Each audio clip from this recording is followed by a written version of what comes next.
Irregular period என்னதான் பண்றது? உங்க பிரச்சனைகளை கட்டுப்படுத்த லயன் டேட் சிரப் தினமும் 2 ஸ்பூன். சென்னை விமான நிலையத்திலிருந்து கிளாம்பாக்கம் பேருந்து முனையம் வரை மெட்ரோ ரயில் நீட்டிப்புக்கான விரிவான திட்ட அறிக்கை சமர்ப்பிக்கப்பட்டுள்ளது.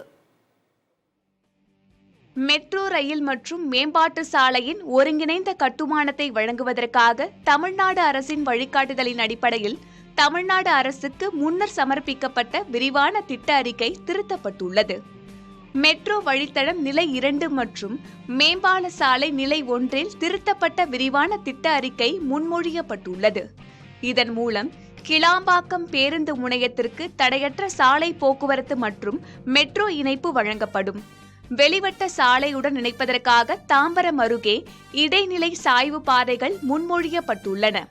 இந்த மேம்பால சாலை நேரடியாக கிளாம்பாக்கம் பேருந்து நிலையத்திற்குள் வந்து செங்கல்பட்டு வரை நீட்டிக்கப்படும். பல்லாவரம், குரோம்பேட்டை, தாம்பரம், பெருங்களத்தூர் மற்றும் வண்டலூர் வழியாக நீட்டிக்கப்பட்ட பாதை செல்லும். கிளாம்பாக்கம் பேருந்து முனையம், சென்னை விமான நிலையம் மற்றும் தாம்பரம் ரயில் நிலையம் போன்ற முக்கிய போக்குவரத்து மையங்களுக்கு இணைப்பை வழங்கக்கூடியதாக இந்த திட்டம் இருக்கும். இந்த வழித்தடம் மொத்தம் 15.46 கிலோமீட்டர் தூரம் கொண்டது.